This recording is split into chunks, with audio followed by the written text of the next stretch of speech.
Praise the Lord. सबको जय मसीह की। जैसा कि मसीह की खरी शिक्षाओं के लिए ये वीडियो तैयार किया जाता है, हमारे उन भाई बहनों के लिए जो वचन तो पढ़ते हैं लेकिन कई बार समझ नहीं पाते या उन्हें पता नहीं होता। मेरा मेन मकसद है कि परमेश्वर की सही शिक्षाओं को अपने प्रियजनों तक लेके जाना, अपने भाई बहनों, अपने रिश्तेदार और अपने उन मित्रों तक जो वचन को पढ़ते हैं लेकिन कई बार समझ नहीं पाते। आइए हम वचन का खुलासा करेंगे। जैसे कि आज मैं पढ़ने जा रही हूँ यूहन्ना 6 और उसकी 1 से लेके 14 आयत तक।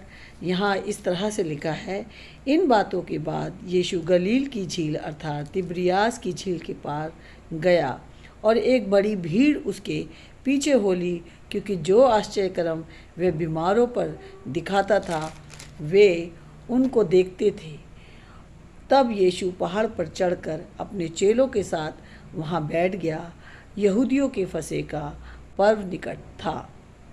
जब यीशु ने अपनी आंखें उठाकर एक बड़ी भीड़ को अपने पास आते देखा तो फिलिप्पुस से कहा, हम इनके भोजन के लिए कहाँ से रोटी मोल लाएं?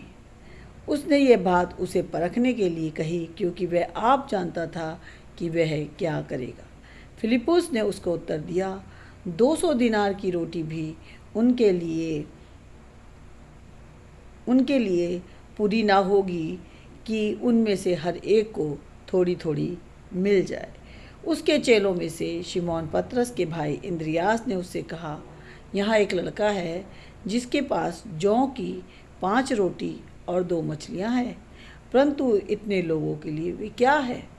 यीशु ने कहा, लोगों को बैठा दो। उस जगह बहुत घास थी। तब लोग, जिनमें पुरुषों की संख्या लगभग 5000 की थी, बैठ गए। तब यीशु ने रोटियां ली और धन्यवाद करके बैठने वालों को बांट दी और वैसे ही मछलियों में से जितनी वे चाहते थे बांट दिया। जब वे खाकर तृप्त हो गए तो उसने अपने चेलों से कहा, बचे हुए टुकड़े बटोर लो कि कुछ फेंका ना जाए। अतः उन्होंने बटोरा और जौ की 5 रोटियों के टुकड़ों से जो खाने वालों से बच रहे थे 12 टोकरियां भरी। तब जो आश्चर्यक्रम उसने किया था उसे वे लोग देखकर कहने लगे, वह भविष्यद्वक्ता जो जगत में आने वाला था निश्चय यही है। आइए हम देखें इस वचन के खुलासे में ये आश्चर्यक्रम एक ऐसा का आश्चर्यक्रम था जो चारों गॉस्पेल में है, मत्ती, मरकुस, लूका, यूहन्ना। लेकिन हम देखते हैं कि एक ऐसा व्यक्ति है जो उस समय जब यीशु मसीह पृथ्वी पर थे और आश्चर्यक्रम करते थे, अंधों को आंखें देना, कोढ़ियों को चंगा करना, और यीशु मसीह उस समय जब अपने आश्चर्यक्रम दिखाते थे तो उनमें एक व्यक्ति नहीं था, उसका नाम है लूका। लूका यीशु मसीह के पास बाद में आया, लेकिन ये जो थे मत्ती, मरकुस, लूका, यूहन्ना, ये यीशु मसीह के साथ साथ चले, घूमे फिरे और बहुत करीब से देखा। तो हम देखते हैं कि लूका ने पूछ कर कि कैसे हुआ था, और वो जानकारी जो है गॉस्पेल में हम लोग को मिलती है। यहाँ हम देखते हैं कि यहाँ पर वचन में लिखा है कि उस समय जब यीशु गलील की झील के पार अर्थात तिब्रियास की झील के पार गया। हम देखते हैं कि 5वें अध्याय में जब प्रभु यीशु मसीह जो 38 साल का बीमार रोगी था, जिसे प्रभु यीशु ने कहा अपनी खाट उठा और चल फिर, वो हमें 5 चैप्टर में मिलता है, यूहन्ना 5 में। लेकिन 6 तक पहुँचते हमें नहीं मालूम वो समय कितना लगा, कितने घंटों का, महीनों का, कितने दूरी का वो समय है, क्योंकि बाइबल में दूरियां नहीं बताई गई, घंटे और मिनट नहीं बताए गए। आज मेरे और आपके पढ़ने के लिए तो बहुत इजी है, हम 5वां चैप्टर पढ़ते हैं, हम 6ठा से चैप्टर पढ़ते हैं और हम कहते हैं कि 5 में ये लिखा, 6ठे में ये लिखा, लेकिन वो समय कितना था, उसकी दूरियाँ कितनी थी, घंटे और मिनट हमें नहीं मालूम। आज तो मनुष्य बहुत सारे ट्रैवलिंग की चीज़ों का इस्तेमाल करता है, गाड़ी, मोटर, हवाई जहाज़, लेकिन उस समय प्रभु यीशु मसीह जो पैदल चलते थे उन्हें हमें नहीं मालूम वो कितना समय लगा। तो यहाँ समय का जिक्र नहीं किया गया, लेकिन हम देखते हैं कि यीशु मसीह देखते हैं कि वो 5वें चैप्टर से वहाँ से चले और जब वो तिब्रियास की झील के पार गए और एक बड़ी भीड़ उनके पीछे होली, क्योंकि जो आश्चर्यक्रम वे बीमारों पर दिखाता था वे उसे उसे देखते थे और वो आश्चर्य करते थे कि ऐसा जो आश्चर्यक्रम प्रभु यीशु मसीह ने किया उस समय किसी ने नहीं किया था।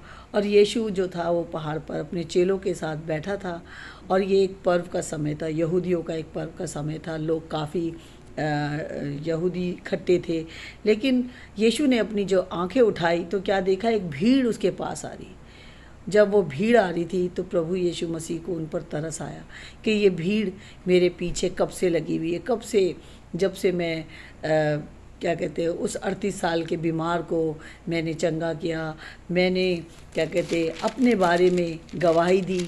यहाँ तक कि यीशु मसीह ने बताया, हम 5वें चैप्टर में देखते हैं कि पुत्र का अधिकार क्या है, जिसके बारे में हमें पता चलता है कि यीशु मसीह ने बताया पिता किसी का न्याय नहीं करता। यहाँ 5वें अध्याय यूहन्ना के 5 और उसकी 22 आयत में लिखा, पिता किसी का न्याय नहीं करता परंतु न्याय करने का सब काम पुत्र को सौंप दिया। यीशु मसीह ने वहाँ पर बताया कि किस तरीके से सारा अधिकार परमेश्वर ने मुझे दिया है, यहाँ तक कि मुझे न्याय करने का भी अधिकार मिला है और मैं मनुष्य का न्याय भी करूँगा। और उन्होंने ये भी बताया कि मैं अपनी गवाही आप नहीं देता, मेरी गवाही सिर्फ ये नहीं है कि मैं अपनी गवाही दूं, बल्कि मेरी गवाही ये है कि मैं जो काम करता हूं उसे तुम देख रहे हो, ताकि मैं अपने पिता की इच्छा पूरी करूं। प्रभु यीशु मसीह ने कहा कि मैं अपनी पिता की इच्छा को पूरी करने आया हूँ। तो प्रभु यीशु मसीह को उन पर तरस आया और प्रभु यीशु मसीह ने कहा कि उन्हें जब देखा तो एक ऐसी निगाहों से देखा कि जैसे भेड़ जो है बिना चरवाहे के, जो भेड़ें हैं वो बिना चरवाएगी, क्योंकि हम जानते हैं यूहन्ना 10 में लिखा है कि अच्छा चरवाहा अपनी भेड़ों की देखभाल करता है और भेड़ें उसका शब्द सुनती हैं। तो उस समय भी काफ़ी लोग जो थे वो इसीलिए प्रभु यीशु मसीह के पीछे चल रहे थे, क्योंकि उनमें से काफ़ी भेड़ें जो थी वो प्रभु यीशु मसीह के राज्य के लिए इकट्ठी हो रही थी। और हम यहाँ देखते हैं कि यीशु मसीह ने उनसे कहा कि फिलिप्पुस से कहा, हम इनके भोजन के लिए कहाँ से रोटी मोल लाए। तो प्रभु यीशु मसीह उसको देख रहे थे कि फिलिप्पुस मुझे क्या जवाब देता है, लेकिन फिलिप्पुस ने उसको क्या जवाब दिया। यीशु तो जानता था कि वो क्या करने वाला है, उन्हें तो पता है, क्योंकि वो 100% मैन और 100% परमेश्वर प्रभु यीशु मसीह, तो वो तो खुद जानते थे कि वो क्या करेंगे। 6 आयत में लिखा है, उसने ये बात उसे परखने के लिए कही क्योंकि वह आप जानता था कि वह क्या करेगा। प्रभु यीशु मसीह को मालूम था कि वो क्या करेगा। तो फिलिप्पुस ने उसको उत्तर दिया, 200 दिनार की रोटी भी उनके लिए पूरी ना होगी कि उनमें से हर एक को थोड़ी थोड़ी मिल जाए, जो हर एक को, क्योंकि फिलिप्पुस जो था वो ये देख रहा था। वचन में तो हमें 5000 लोगों के बारे में लिखा है कि 5000 लोगों को, यहाँ पर लिखा है 5000 पुरुषों की संख्या, यहाँ पर पुरुषों की संख्या जो है हमें 5000 मिलती है। हम देखेंगे कि उनके साथ उनकी वाइफ भी होगी, किसी के साथ किसी की बहन भी होगी, किसी की माँ भी होगी, बच्चे भी होंगे। तो टोटल मिलाकर वहाँ पर 5 नहीं बल्कि 15 या 20 हज़ार होंगे, 15 और 20 हज़ार लगभग लोग होंगे। तो हम देखते हैं कि यीशु को तो पता था कि वो क्या करेगा, लेकिन फिलिप्पुस जो कि अपनी नज़र से, अपनी सोच से कह रहा था कि 200 दिनार की भी अगर हम रोटी खरीद लाएं तो भी पूरी ना पड़ेगी। ये क्या कहते हैं फिलिप्पुस का कहना था, वो सोच रहा था, वो बता रहा था। लेकिन हम 8वीं आयत में देखते हैं, उसके चेलों में से शिमोन पतरस के भाई इंद्रियास ने उससे कहा, यहाँ एक लड़का है जिसके पास जौ की 5 रोटी और 2 मछलियाँ, परंतु इतने लोगों के लिए वे क्या है। वो सोचने लगा, इतने 1000 लोगों के बीच में 2 मछली और 5 रोटी क्या करेगी। अगर हम भी अपनी दिमागी इंसानी सोच से बोले तो हम ये कहेंगे इतने हज़ारों के बीच में, लेकिन परमेश्वर जो कि हमारे बीच में था, जो कि हमारे बीच में आज भी है, उसके लिए कुछ भी असंभव नहीं। हमारा परमेश्वर प्रभु यीशु मसीह नासरी के नाम में असंभव को संभव करता है। तो हम यहाँ देखते हैं कि यीशु मसीह ने कहा कि तुम इन्हें बैठा दो, और यीशु मसीह ने क्या किया, यीशु ने कहा लोगों को बैठा दो। उस जगह बहुत घास थी, तब लोग, जिनमें पुरुषों की संख्या लगभग 5000 की थी, बैठ गए तब यीशु ने रोटी ली और धन्यवाद करके बैठने वालों को बांट दी, और वैसे ही मछलियों में से जितनी वे चाहते थे बांट दिया।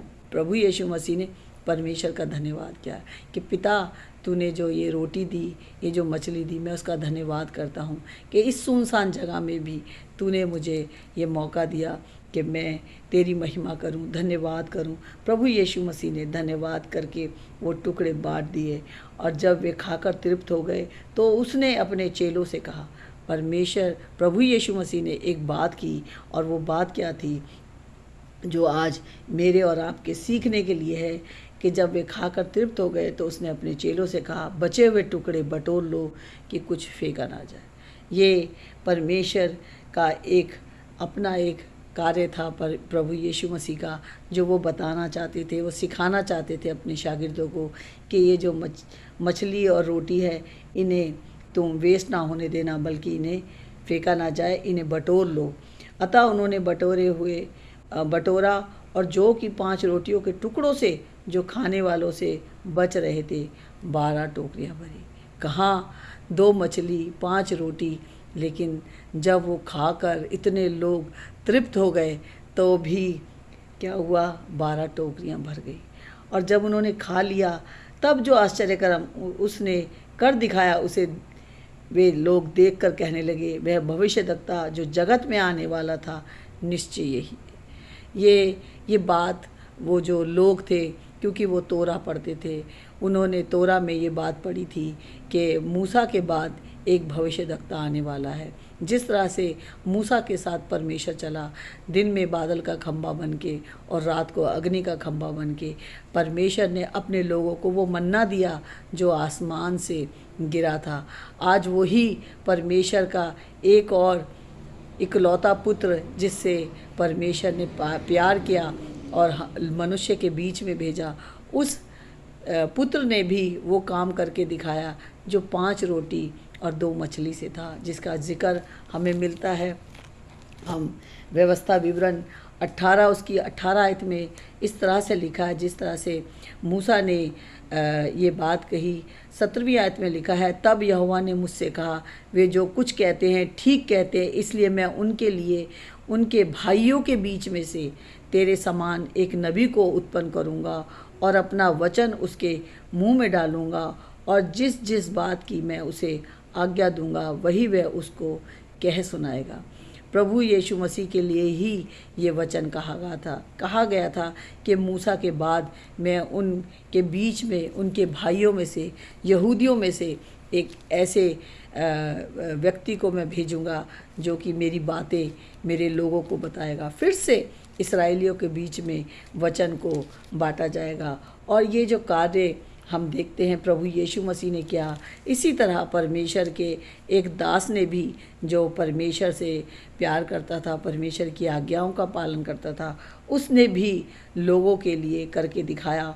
और वो व्यक्ति था एलीशा ने भी एक समय ऐसा आया जब वो वहाँ पर परमेश्वर के भक्त के पास रोटी के लिए उसने अपने एक दास को बोला कि परमेश्वर के भक्त को रोटी खिलाओ। तो यहाँ पर लिखा है 2 राजा और 4 उसकी 42 आयत में लिखा है, जब कोई मनुष्य बलशालीशा से पहले उपजे हुए जौ की 20 रोटियाँ और अपनी बोरी में हरी बालें परमेश्वर के भक्त के पास ले आया, तो एलीशा ने कहा, उन लोगों को खाने के लिए दे।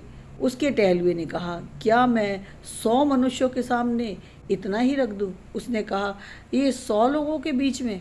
और हम यहाँ देख रहे हैं, जबकि अनुग्रह के समय में आज हम हैं, और हम देखते हैं जिस समय प्रभु यीशु मसीह थे, उस समय प्रभु यीशु मसीह ने 20,000 लोगों के करीब 2 मछली और 5 रोटी से खाना खिलाया। तो वो जो टहलुआ था कहने लगा, 100 लोगों के बीच में बस खाली 20 रोटियां हैं और ये हरी बालें हैं। और एलीशा ने कहा उन लोगों से, उनके लिए भक्त के पास ले आया। तो एलीशा ने कहा, उन लोगों को खाने के लिए दे। उसके टहलुए ने कहा, क्या मैं 100 मनुष्यों के सामने इतना ही रख दूं? उसने कहा, लोगों को दे कि खाएं, क्योंकि यहोवा यूँ कहता है, उनके खाने के बाद कुछ बच भी जाएगा। तब उसने उनके आगे रख दिया, और यहोवा के वचन के अनुसार उनके खाने के बाद कुछ बच भी गया। उस समय भी परमेश्वर ने उस थोड़े में आशीष दी। और यहाँ हम देखते हैं कि प्रभु यीशु मसीह ने जब परमेश्वर का धन्यवाद किया तो 2 मछली और 5 रोटी से इतने सारे लोगों को खिलाया। और वो लोग देख रहे थे और वो विश्वास, उन्होंने निश्चय जान लिया कि ये वो भविष्यद्वक्ता है जो परमेश्वर ने वादा किया था मूसा के बाद कि वो तुम्हारे बीच में आएगा। हम यहाँ देखते हैं कि इस वचन से हमें ये देखने को और सीखने को मिलता है कि यहाँ पर खाली 2 मछली और 5 रोटी में ही आशीष नहीं थी, बल्कि उस टोकरी में भी आशीष थी। जब वो लोग बांट रहे थे, जैसे ही उनकी टोकरी में से रोटी और मछली ख़त्म हो जाती थी, वो पीछे घूमते थे तो उनकी टोकरी में भी ब्लेसिंग हो रही थी। तो हम यहाँ देखते हैं कि 12 टोकरियाँ भी परमेश्वर की तरफ से आशीषित हुई, और वो जो 2 मछली और 5 रोटी थी वो भी परमेश्वर ने अपने लोगों को खिलाया। यहाँ मछली और पानी, जो मछली और रोटी जो है वो एक चिन्ह की तरह है। जिस तरह से प्रभु यीशु मसीह ने पतरस को कहा था कि तू पतरस जो कि सारी रात मच्छी पकड़ने के लिए बैठा रहा और उसके जाले में मछली नहीं आई, और यीशु मसीह ने कहा कि तू यहाँ जाल फेंक। तो वो यीशु मसीह को कहने लगा कि आपको क्या पता, मेरे को मालूम है, मेरे को एक्सपीरियंस है कि मछली कैसे पकड़ी जाती है, आप तो बड़े ही हो। लेकिन यीशु मसीह के ऊपर उसने विश्वास नहीं किया था उस समय। लेकिन जब यीशु मसीह ने पतरस को बोला कि यहाँ पर अपना जाल डाल, तो जाल से मछली इतनी भर गई कि जाल फटने लगा। तभी प्रभु यीशु मसीह ने कहा कि आज तो तू मच्छी पकड़ा है, लेकिन एक दिन मैं तुझे मनुष्य का पकड़ने वाला बनाऊंगा। और जो रोटी है वो परमेश्वर का वचन है। जिस तरह से मन्ना आसमान से गिरा था, वही रोटी जो कि परमेश्वर का वचन है, जो हर एक विश्वासी के लिए है कि जिस तरह से वो दिन में 4 बार खाना खाता है, उसे परमेश्वर का वचन कितना पढ़ना चाहिए। परमेश्वर हमें यहाँ सिखाना चाहता है कि परमेश्वर का वचन जो कि हमारे शरीर की रोटी है, जिस तरह से रोटी हमारे लिए इम्पॉर्टेंट है, इसी तरह से परमेश्वर का वचन इम्पॉर्टेंट है। और मछली जो कि हम दूसरे लोगों को परमेश्वर का वचन सुनाते हैं, और जो काम आज मैं कर रही हूँ, और कितने भाई बहन, कितने परमेश्वर के दास और दासी ये काम करते हैं कि यीशु मसीह का सुसमाचार लोगों के पास लेके जाते हैं, ताकि वो जो न्याय का काम परमेश्वर ने प्रभु यीशु मसीह को दिया है कि कोई भी जान हलाक ना हो बल्कि हमेशा की ज़िंदगी पाए, वो इसलिए ताकि पृथ्वी का एक भी प्राणी नाश ना हो, उसको बचाने के लिए मैं और आप ये कार्य कर रहे हैं और लोगों के पास प्रभु यीशु का वचन लेके जा रहे हैं। क्योंकि पृथ्वी के ऊपर कोई नाम ऐसा नहीं है जिसके द्वारा मनुष्य उद्धार पा सके, और वो सिर्फ एक ही है, और वो है प्रभु यीशु मसीह। जैसा कि हम जानते हैं प्रेरितों के काम 4:12 में इस तरह से लिखा है, किसी दूसरे के द्वारा उद्धार नहीं। उद्धार जिसे साल्वेशन कहते हैं, मोक्ष कहते हैं, ये किसी और के द्वारा नहीं, सिर्फ प्रभु यीशु मसीह के द्वारा है। क्योंकि स्वर्ग के नीचे मनुष्यों में, मनुष्यों का मतलब है पृथ्वी के जितने भी लोग, एक जाति नहीं बल्कि मनुष्यों में और कोई दूसरा नाम नहीं दिया गया जिसके द्वारा हम उद्धार पा सके। प्रभु यीशु मसीह है जिसने मौत पे फतेह हासिल की है, और प्रभु यीशु मसीह के द्वारा ही उद्धार है। प्रभु यीशु मसीह के द्वारा ही न्याय किया जाएगा। मेरा और आपका न्याय भी प्रभु यीशु मसीह के द्वारा किया जाएगा। इसीलिए ये वीडियो मैंने बनाई है ताकि मेरे भाई बहन मित्र जो भी इस वीडियो को देखें वो अपना जीवन प्रभु यीशु मसीह को दे दे, ताकि हमारा नाम जीवन की पुस्तक में हो और प्रभु यीशु मसीह के उस राज्य के लिए हम तैयार हो सके, औरों को भी तैयार कर सके। जय मसीह।